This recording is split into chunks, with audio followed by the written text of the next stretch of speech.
Hi, everyone. Welcome. Still awake? The last talks of the day. It's always like, everybody get stretch, do some exercises. All right, who's doing Agile methods today? Your current place of work. Who's hoping to do it sometime in the future? Yeah? So, come on in. Welcome. There's some seats right up here, right in front of me.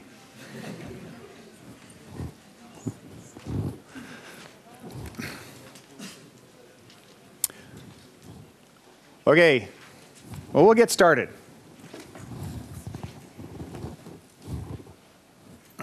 So it looks like there's some people who are doing Agile, and quite a few people are hoping to do Agile in the near future. That's great. So how do we work with our customers? That's what this talk's about. This is an area of interest for me because one of the things I find is that as software developers, well, we can figure out these new ideas and we can work together, and eventually our team gets good at Scrum, and we learn how to do test-driven development, and we get continuous integration going, and hey, we're rocking. And then we start discovering issues like, well, customer sort of issues. So problems tend to move outside of the team once we get good at Agile. So I want to take a look at some of those things that you can do to help your customers and help them set them up for success. And some of these things are talked about a little bit in Scrum, but there's a lot of ideas that we can take from other Agile practices as well. Okay, a little bit about me. I've been doing Agile for 9 years, and I've been in the software game for 20 years. Started off as an electrical engineer developing DSP software for audio, and done a lot of different things, including having a startup and raising venture capital and being an executive in technology companies. And I do this, actually, teaching about Agile and methods because I really love it and because I think it's the best way to manage software projects. So, our customers. Well, we're really happy you're doing this contract for us. Just read this binder. You'll know everything. You'll be good to go. Does that look familiar to anybody? We signed a contract based on this binder. Did our sales guy read it? No, of course not. He just signed the contract.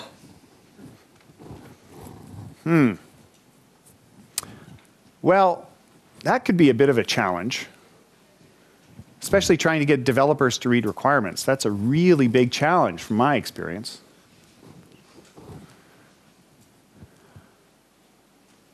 So we talked to them and said, yeah, we've got a customer for you. She's down the office here, down the hallway here. That's her office. Yeah. Ouch. Could be a couple of challenges working with her. And then there's these other customers that you have. We signed this contract, and this person signed up to be our product owner, but we can never seem to get a hold of them. They're always really busy.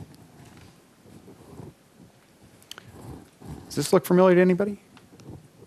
No, your customers are really attentive, right? They give you all the time you need. They're there for you. Well, I guess we could just wait. Eventually they'll show up. Or not.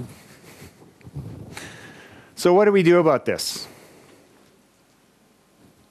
What do you guys do about this? Learn about Agile. Learn about Agile. Yeah, good luck with that.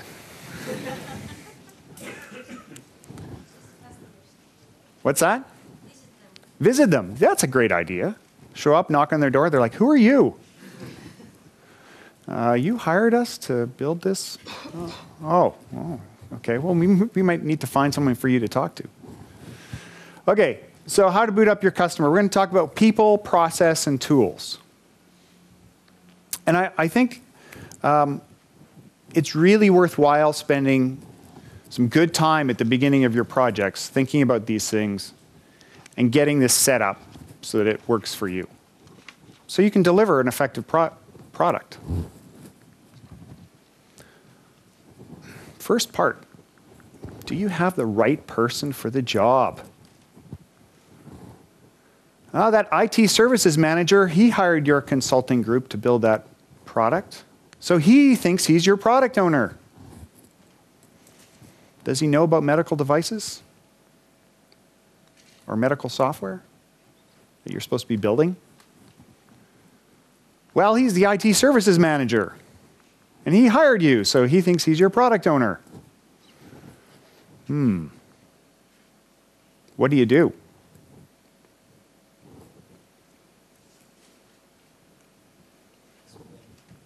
Explain? Yeah? Get somebody in the company who actually knows the area that you're going to work in. Yeah. But you still have to convince that guy. Well, that's very easy. Tell him that if he's the PO, then it's going to cost something plus 10. Then somebody who knows what the job is actually about, it's going to cost the same sum without the zero. That might work. But you got to sort of keep him on your side, right? Because he's a stakeholder in the process. So, yeah, maybe explaining to him what the job's about. Yeah. So it's important to find the right people and get them in the right seat on the bus.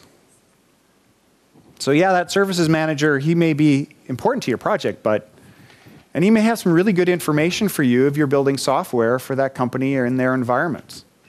But he's probably not your product owner. You got to find that person. So these are the kinds of attributes we want in a product owner. We want someone who really understands the business. No, we don't need a .NET expert unless we're building tools for .NET. But if we're building medical software, we want, well, do you have a doctor who really understands these patient charting processes that you want us to automate? That would be great. So someone who has decision-making authority and they have time. This is a big one. Your customers get surprised when they say you need we need a business person to work with us. And they're like, okay, you can have this person 2 days a month. Like, no, we need them 2 hours a day. And they're like, shocked. What? We thought Agile meant we were going to get more for less faster. You didn't tell us we needed to provide a business person every day. That's a surprise. That's a cost. Who's going to do their job? Someone who uses the system being developed. That's always good. Someone who actually touches the software, doesn't just write the requirements. So this is a pretty ideal list. These people don't grow on trees. They're sort of hard to find. So if you're starting an Agile project either as an account manager or Scrum Master or manager leading this initiative in your company, you need to find these people. You need to go looking for them. And there'll probably be some gaps. So you can take this list to them, say, we need this person.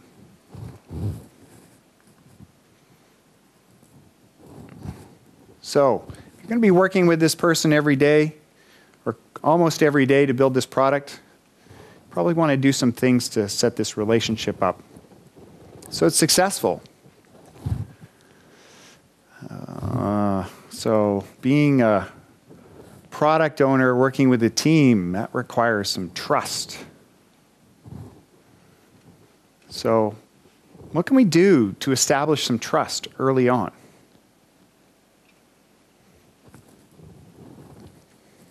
Well, a good place to start is with their expectations and yours.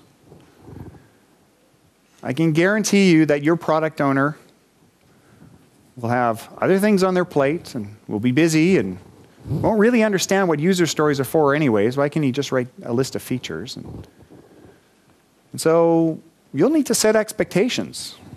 There'll be expectations on your side as a team and expectations on the customer's side as well. So if you start with setting those, then that really helps as opposed to people discovering surprising expectations later on.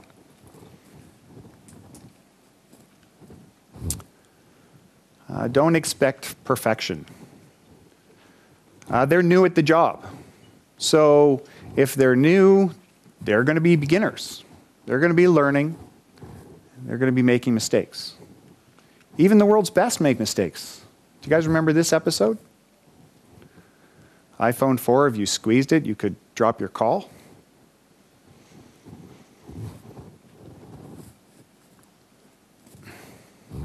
This might seem like an obvious one, but I had a product owner class the last 2 days. Lots of people in the room who were taking that course did not have these books. So buy them some books, even if they work for the other guys. That's a great idea. Hey, we've got a present for you. Oh, cool. I might read it, but at least they'll have it on their shelves so they can feel guilty when they don't read it.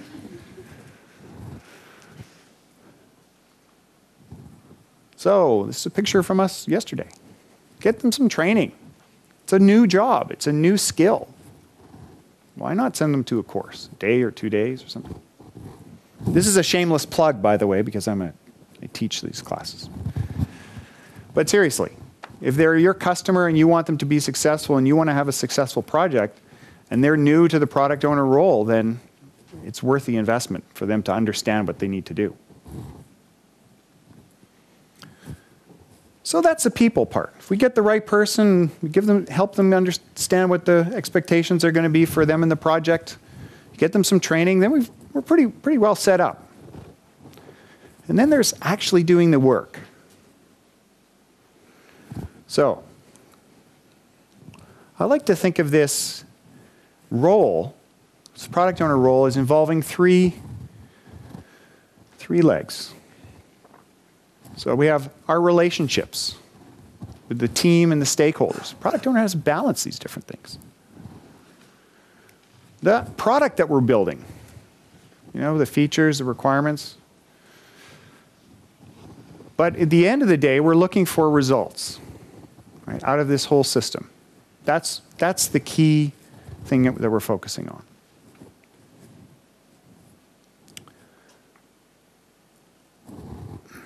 So this product owner role actually is an interesting role. It's very much a people role. And there's politics involved. There's business pressure to deliver the product right. There's customers who have all these different demands that have to be balanced in some way. So that's one side. And that's not even dealing with the team, right? That's just figuring out the different inputs from the market and our company so that we build the right thing. And then there's the other side, working with the team to actually deliver the systems, ensuring that we're building a quality product, and ensuring that we're balancing the work so that the team is not being overwhelmed and overloaded. All right, so that we can have a motivated, effective software development group. So we have relationships. Then we have these requirements, user stories, use cases, product backlog. So one of the things that product owners will start doing is they'll start writing all these requirements, and then they'll have a really big list, and then they'll think they need to manage the whole list, and they'll want to work on all of the different requirements. And I had a product management group who really did know better, managing a list of 1,100 requirements, and there were 7 versions of this list in the company. And each different product manager was managing his own version of the list. And they would spend hours painfully merging their changes. And then the lists would diverge again. And, I told them, guys, you don't have to manage this whole list. We actually are only concerned about the top part. Because you know those other requirements that you have in there, we're not going to build until 2014. But that's what they thought they needed to do. Requirements management. Well, actually, we try not to manage requirements. We try to ignore requirements as much as possible. Because these things aren't adding value to us and we're not going to build them yet, these big items. So let's leave them big. Let's keep them. I mean, they're easily managed when it's a big requirement that's going to take 2 months of work. When we start breaking this up into 50 user stories, then it becomes a management issue. So how do we focus on this? Well, this is really where we want to be focused. So different people can help with different parts of this. If we have a big program with 400 developers and 26 teams and half a dozen product managers, yeah, well, the chief product manager is sort of thinking about the next year. But then the product managers for the individual business lines are thinking about the next 3 to 6 months. And the product owners who are working at the team are really focused on the top part. And they can work with the team on this. So this lowers the amount of effort. In the case that I mentioned before, that anti-pattern, everyone was trying to do everything at the same time. So how do we do this? So if the process is focused on the top of the requirements, then we can actually add a couple of meetings to Scrum to enable that work to get done. If you set a regular meeting with stakeholders just after the sprint started, well, we can talk about what we got done last sprint. We can look at the backlog, see what's coming up, see if there are any changes due to business priorities or other changes in the market. And everyone can be kept in sync in that first bubble, stakeholders. Later on the sprint, we're getting close to the end. So we need to make sure as a team that the work is ready. So there's no surprises when we go into a planning meeting to plan 2 weeks of work and discover that half the requirements are not done or half-baked, no acceptance criteria. So the team can meet with a product owner and review the backlog. You just set aside a few hours every sprint for this to happen. That review allows the team to see what's coming up so that there aren't any surprises when you go into planning meeting on the next sprint. And this helps smooth the flow of work through the team. And this regular heartbeat of meetings is nice in that it helps the product owners manage the political situation. Every 2 weeks there's a meeting with stakeholders. If the stakeholders don't show up or not informed, well, everyone else was there. Why weren't you there? And the obligation becomes on the stakeholders as opposed to the obligation being on the product owner to go around and individually inform 6 different people. So you pull them into the system. You pull them into this heartbeat of delivery that we have with Agile.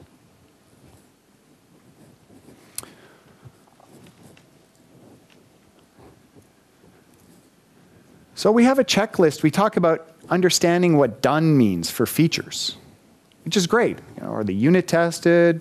Is the integration testing done? Features working? Great. But how about requirements coming into the team? Product owners could benefit from that kind of a list too. What does ready mean for your features? It's a user story. Is it a user story? Does it have good acceptance criteria? Has it been reviewed by someone? Always great to have your testers review user stories. They're good at poking holes in them and helping the product owner think through the features. So if you have that gate at the front of the sprint, it really helps. It helps set expectations between the product owner and the team. That doesn't mean all of the analysis is going to be completely done. There should be some wiggle room in there because that's part of building software. There is uncertainty.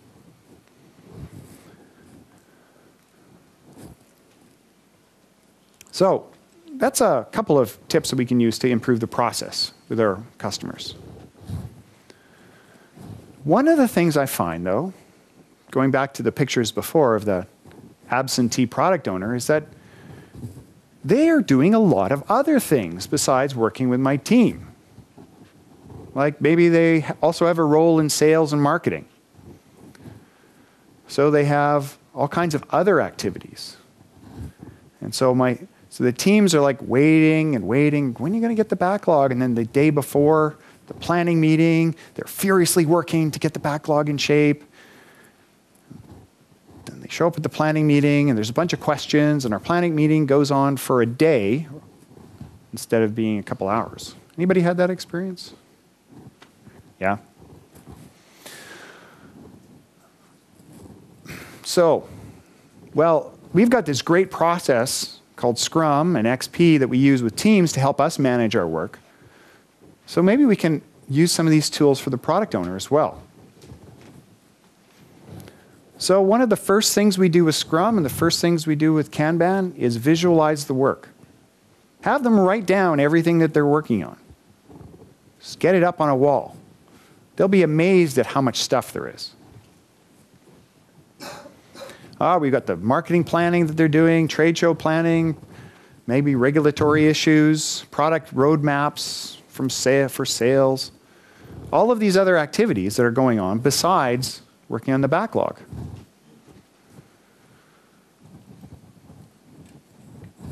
So let's help them set up a personal Kanban where we limit the work in progress. So we've got all the stuff we could be working on, the most important things in the next queue. And then we have 2 slots. So a product owner can only work on 2 things at once if they're using their Kanban properly. So they work on this till it gets done and another slot opens up. That helps them and helps them convey how much work they've got to do with their managers. I was working with a Belgian company called Transix in 2008, and we had this great product owner. He was a really smart guy, liked the technology, had worked in operations, was in sales and marketing. And he came and worked with the team, and he really wanted to be the product owner to help set the vision for the product for the next couple of years. And he was great. He had all the skills, he had the domain knowledge, everything, except for we couldn't get him to come to the meetings.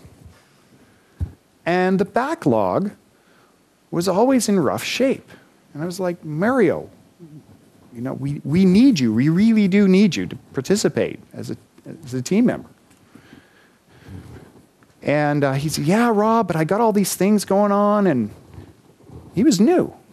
The truth was he was a little uncomfortable moving into this new role. So he was a product owner, but he was also still in marketing. And his boss didn't really want to let him go anyways because he was good at what he did.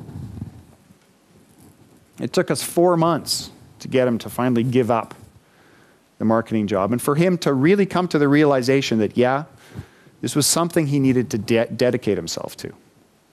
And I think that's quite common. This would have helped him if I'd known about this in 2008.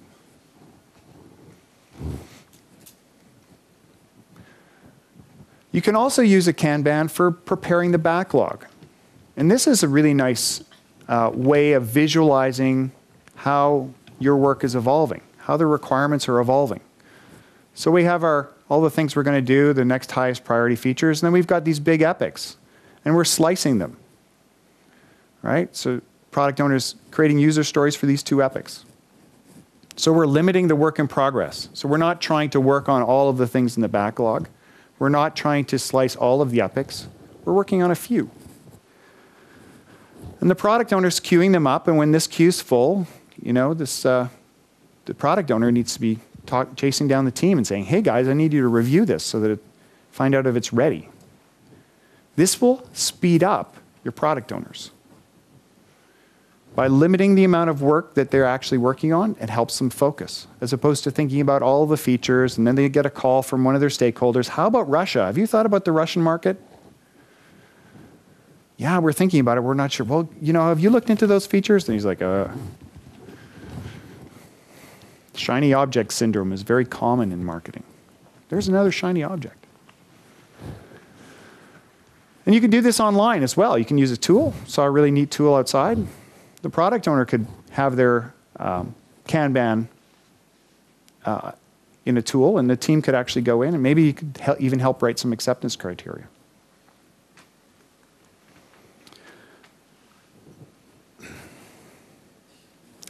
So this is an interesting question. Product owners, scope creation or scope management? Which do you think it is? Both, yeah. What do you think is the majority of the work? Yeah, we're really good at creating requirements. I bet you if we sat down here for a half an hour and worked on some idea you guys dreamed up, you guys could create enough work for 6 months for a development team in a half an hour. Give you 2 weeks and you'll create enough features to populate a tool like Facebook. Now we could do this and we could do this. So we're really good at creating ideas. Trouble is development is a scarce resource. We're so good at creating features that actually, when we survey our customers, in this case, 1,100 customers contributed data to this survey. And they found that 45% of features were never used. Ouch. We could have been skiing. We could have been skiing and being paid, and it would have been better than investing in this. Because they're never used, and we have to maintain them, and we have to test them, and we have to integrate with them, and they increase the complexity of our systems. And if we just sent the team skiing for 3 months, we wouldn't have all this in our system. How do we end up here? Well, one of the things that Agile gives us is fast feedback for our customers. Yeah, it's great for the team, so we know where we're building, but how about the customer? They have someone they're serving as well, right? The product owner is serving their market.